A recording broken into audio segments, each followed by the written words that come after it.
জন্য উঠবো না বাবা, না সার নিয়ে তারপরে উঠবো বাবা। নোটবুকে তো নোট করতে ছাড়ছেন ইউনুস, আপনি 5 বছর নিয়েছেন, আপাতত 5 বছর রাখেন, ওই ভাইটা এখনো পায় নাই, কিন্তু উনি সার দিচ্ছেন, কে কতটুকু পাচ্ছেন ওনার কোনো দাবিদারি নাই, কোনো হিসাবে নাই। যে সার আছে সেই সারে যদি কোনো নয়ছয় হয়, আমি আপনাদের কথা দিচ্ছি, আমি ডিফেন্সারের সাথে এখন কথা বলবো, জেলা কৃষি অফিসারের সাথে কথা বলবো, এই সার যদি সরকারি সার নয়ছয় হয়ে থাকে তাহলে এই ডিলার পয়েন্ট বাতিল করবো আমরা।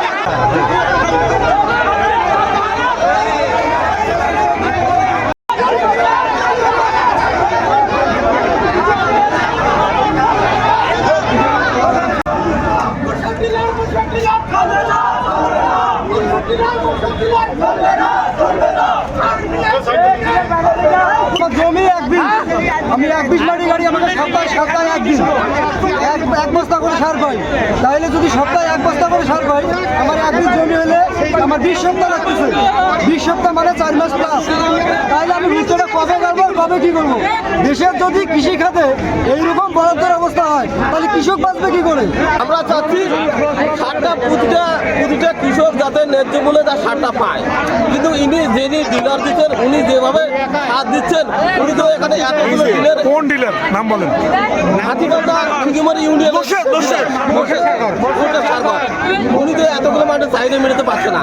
আর এক একটা করে মানুষ তার কাজকর্ম 10টা থেকে শুরু করে এই যাবত এখানে অবস্থান করতেছে শুধু সারের অপেক্ষায়। আমরা কৃষক লোক সার বিক্রি, ধান বিক্রি করতে, ধান বিক্রি করে এখন সার নেবো, আমরা আজকে সার পাই না, আর সার বলে রাত্রে বিক্রি হয়ে গেছি। এটা কেমন? আমার 20 কে সার পাই না, সার যদি দোকানদার অনেক সময় পাওয়া যায় 1600 1800 টাকা।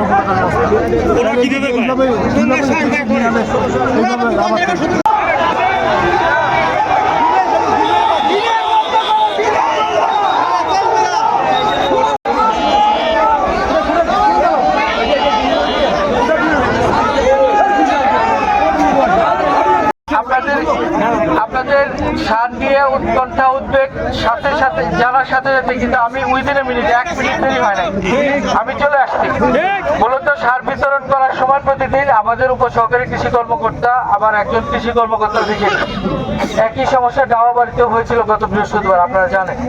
তো আমরা চেষ্টা করেছি সকল লোকজনের সাথে, যারা হচ্ছে কৃষক, প্রকৃত কৃষক যারা সার নেবেন, তাদের সাথে কথা বলে কিভাবে করলে সমাধান করা যায়। প্রথমত হচ্ছে আমাদের যে চাহিদা আমরা নিজেরা যা পাই তার সাথে আপনাদের যত চাহিদা সব একসাথে মেটানো সম্ভব হচ্ছে না, এই জন্য কিছু কমতি আছে। এই জন্য বিতরণটা এমন ভাবে হওয়া উচিত যেন সবাই আনুপাতিক হারে পায়, এইটাতেই সমস্যাটা হচ্ছে।